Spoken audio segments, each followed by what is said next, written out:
हमने पिछली कई क्लासों में चीन के संविधान, चीन समाजवादी राज्य है, साम्यवादी राज्य की स्थापना कैसे हुई, चीन के संविधान की विशेषताएं, केंद्रीय व्यवस्थापिका, केंद्रीय कार्यपालिका और वहाँ के राष्ट्रपति की नियुक्ति कैसे होती है, चुनाव कैसे होते हैं, इस पर बात करी। जैसा कि सरकार के 3 अंग होते हैं, व्यवस्थापिका, कार्यपालिका और न्यायपालिका। अब जो महत्वपूर्ण वीडियो है वो चीन की न्यायपालिका पर है। चीन की न्यायपालिका को जानने से पहले हम थोड़े इतिहास के पन्ने पलट लेते हैं। जैसा कि चीन में 22 राजवंश हुए। अंतिम राजवंश का नाम मांचो राजवंश था, जो चिंग राजवंश के नाम से भी जाना जाता है। सुनियात सेन ने किस प्रकार कृषक और मजदूरों को एकत्रित कर इस क्रांति में और मांचो जो 300 वर्ष से शासन कर रहा था उसका अंत किया और वहाँ पर एशिया का प्रथम गणतांत्रिक सरकार का राज्य स्थापित करा। लेकिन सुनियात सेन जी की मृत्यु 1925 में हो गई और उसके बाद माओ से तुंग आए। उन्होंने किसानों को और मजदूरों को लामबंद कर क्रांति करी। 1949 ईस्वी में साम्यवादी राज्य की स्थापना हुई और फिर 1954 में संविधान बनाया। 1954 के बाद संविधान में फिर 1975 में, लेकिन माओ से तुंग की मृत्यु उनके दूसरे संविधान को लागू होने के बाद 1 साल बाद भी हो जाती है। फिर 1978 में हुआ नाम के व्यक्ति ने संविधान बनाया जो 4 वर्ष चला और फिर उसके बाद डेंग नामक व्यक्ति ने संविधान की रचना करी। डेंग ने यह संविधान 1982 में लागू हुआ और उसमें 4 भाग तथा 138 अनुच्छेद हैं। उसी के संविधान के अनुसार वहाँ की न्यायपालिका पर, केंद्रीय न्यायपालिका पर प्रकाश डालते हैं कि क्या क्या चीज़ उसमें महत्वपूर्ण है। जैसा कि हम सब विदित है कि वहाँ पर साम्यवादी राज्य की स्थापना है। चीन एक साम्यवादी देश है, इसलिए वहाँ की न्याय व्यवस्था भी लोकतांत्रिक, उदारवादी लोकतांत्रिक की भांति नहीं है, उससे अलग है। एक बात तो ये महत्वपूर्ण है, वहाँ पर न्याय उसी को मिलेगा जो राज्य के लिए चुनौती नहीं है। जो राज्य के लिए चुनौती खड़ा करेगा उसके विद्रोह समझकर, उसे आतंकी समझकर, उसको उग्रवादी समझकर उसका दमन किया जाएगा। केवल न्याय उसी के लिए है जो राज्य और सत्ता के लिए चुनौती खड़ी नहीं करता। देखते हैं वहाँ की न्याय व्यवस्था कैसी है। अपने आप में एक विशेष लक्षण रखती है। जैसा कि हम जानते हैं वहाँ साम्यवादी दल ही सबसे ऊपर है। वहाँ पे 8 और दल हैं, लेकिन उनकी भी कुछ नहीं है, उन्हें भी साम्यवादी दल के अंदर ही रहकर कार्य करना होता है। वहाँ न्यायपालिका स्वतंत्र नहीं है, समीक्षा करने का अधिकार भी नहीं है, रिव्यू भी नहीं कर सकती। यदि कार्यपालिका व्यवस्थापिका कोई भी काम करती हैं और कोई सा भी विधेयक या कानून बनाती हैं, उसका रिव्यू न्यायपालिका नहीं कर सकती। न्यायपालिका खुद एनसीपी यानी राष्ट्रीय जनवादी कांग्रेस के अधीन है और राष्ट्रीय जनवादी कांग्रेस खुद साम्यवादी दल के अधीन रहती है। इस तरीके से देखते हैं न्यायपालिका में क्या क्या महत्वपूर्ण विलक्षण अलग हैं उदारवादी लोकतांत्रिक सरकारों से। न्यायपालिका किस तरीके से स्वतंत्र है और जहाँ न्यायपालिका स्वतंत्र नहीं है वहाँ पर एक तरीके से तानाशाही शासन ही स्थापित होता है। और ये भी सिद्ध करने की कोशिश करेंगे कि वहाँ पर विधि का शासन नहीं, केवल नेताओं का शासन चलता है, उनकी मनमानी चलती है। साम्यवादी दल के नेताओं का ही बोलबाला है। जैसा कि हम सब विदित हैं कि वहाँ पर 1949 के बाद ही साम्यवादी राज्य की स्थापना हो गई।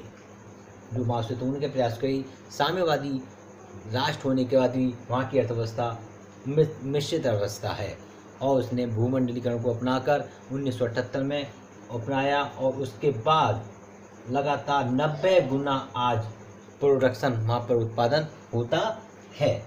परिवार नियोजन राज्य सरकार लागू करती है। देशद्रोही व क्रांतिकारी का दमन करती है। जैसा कि मैंने अभी बताया था, केवल न्याय उन्हीं को मिलना है जो शासन और सत्ता का सम्मान करते हैं। जो उन्हें चुनौती देते हैं उन्हें न्याय नहीं मिलता।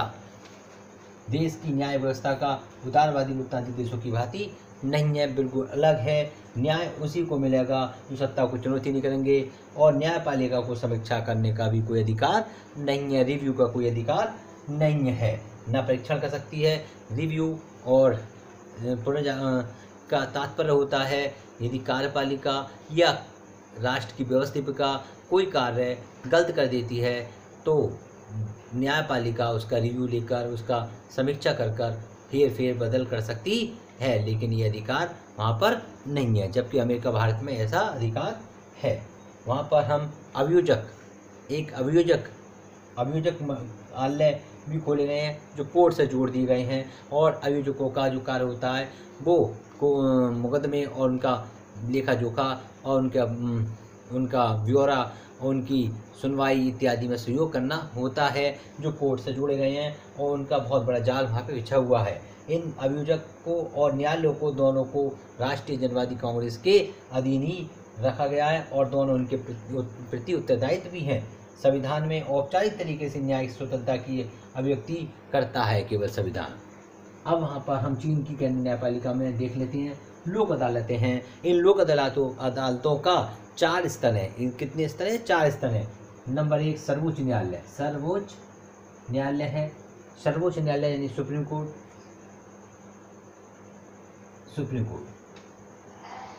इसमें ये 5 वर्ष के लिए चुना जाता है। एक अध्यक्ष, एक उपाध्यक्ष, कुछ सदस्य होते हैं, और जज को चुने जाते हैं। इसे राष्ट्रीय जनवादी कांग्रेस चुनती है, और उसकी अनुपस्थिति में स्थायी स्टैंडिंग कमेटी है उसका चुनाव करती है, और ये 5 वर्ष के लिए चुने जाते हैं। और यहाँ इसके जजों को पद से भी हटा सकते हैं ये चीज़।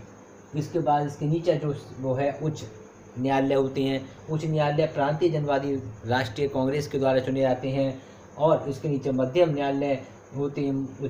मध्यम न्यायालय होते हैं जो म्युनिसिपल नगर पालिकाओं के द्वारा चुने जाते हैं। उसके नीचे स्थानीय या जिला स्तर के न्यायालय होते हैं जो स्थानीय और जिला स्तर की कार्यपालिका, जिला स्तर की जनवादी राष्ट्रीय कांग्रेस के द्वारा चुने जाते हैं। जैसा कि हमने बताया था कि यहाँ पर लोकतंत्र नीचे से ऊपर को चढ़ता है और गेंदबाज ऊपर से नीचे की ओर आता है, वही चीज़ यहाँ पर है। अब सर्वोच्च न्यायालय ही उच्च न्यायालय, मध्यम न्यायालय और निम्न न्यायालयों पर नियंत्रण स्थापित करती है। उसी का सब नियंत्रण रहता है। इसी का सब पर नियंत्रण रहता है। निम्न और मध्यम उच्च न्यायालय के खिलाफ अपील सुनने का कार्य सर्वोच्च न्यायालय का होता है। इसमें 3 विभाग हैं, दीवानी और फौजदारी तथा अन्य। और सर्वोच्च न्यायालय के अधीन ही रहकर एक विशेष कोर्ट बनाई जाती है जिसे हम सैन्य कोर्ट, रेलवे कोर्ट और वन कोर्ट भी कहते हैं। Military court, railway and forestry courts भी बोलते हैं। अभियोजक में भी उच्च, स्थानीय, राज्य उच्च अभियोजक हैं जो उसको कार्यभार देखते हैं। इस तरीके से हमने देखा कि वहाँ पर न्याय व्यवस्था किस तरीके से है। सभी कुछ साम्यवादी दल के अधीन ही है। इस बात को ध्यान रखते हुए W.A. जोसेफ ने अपनी पुस्तक थर्ड वर्ल्ड पॉलिटिक्स में लिखा कि चीन में उदारवादी लोकतांत्रिक की तरह न्याय व्यवस्था नहीं है। वहाँ पर के सब कुछ साम्यवादी दल के ही अधीन है, चाहे न्यायालय हो, चाहे राजनीतिक गठबंधन हो, चाहे राजनीतिक पार्टियाँ हो, सब कुछ साम्यवादी दल के ही अधीन है। इसलिए वहाँ पर नेताओं का शासन है, कानून का शासन नहीं। ये तो केवल एक छलावा है। एक घटना है, जो घटना जून 1889 ईस्वी की है, और जो हुई थी थियानमेन चौक की हत्याकांड, जहाँ पर लोग अपने अधिकारों के लिए, स्वतंत्रता, समानता, भाईचारे के लिए एक लोकतंत्र सरकार के स्थापित करने के लिए सड़कों पर उतर आए। लगभग 10,000 से ज़्यादा लोगों का नरसंहार हुआ, और जो भी इसमें लिप्त थे उन पर चुपचाप गुप्त तरीके से मुकदमे लगाए गए और उन्हें जेल भेज दिया गया। और इस तरीके से ये घटना ये सिद्ध करती है कि वहाँ पर न्यायपालिका बहुत कमज़ोर स्थिति में है। सब कुछ साम्यवादी पार्टी के नेताओं के ही हाथ में है, वही शासन करते हैं और विधि का रूल ऑफ लॉ नाम की कोई वहाँ पर चीज़ नहीं है। जो ये सब कुछ वहाँ पर लोकतंत्र वहाँ पर एक छलावा मात्र ही दिखाई देता है। इस तरीके से मैं समझता हूँ आपको ये न्यायपालिका चीन की समझ में आई होगी। और इस तरीके से हम चीन के संविधान की विशेषता, चीन की केंद्र व्यवस्थापिका, चीन की केंद्रीय कार्यपालिका, चीन के राष्ट्रपति, उपराष्ट्रपति, प्रधानमंत्री और चीन के न्यायपालिका पर भी हमने बात कर ली। अब हमारा जो अगला वीडियो है वो अमेरिका के संविधान पर आएगा रिवीजन तौर पर। धन्यवाद।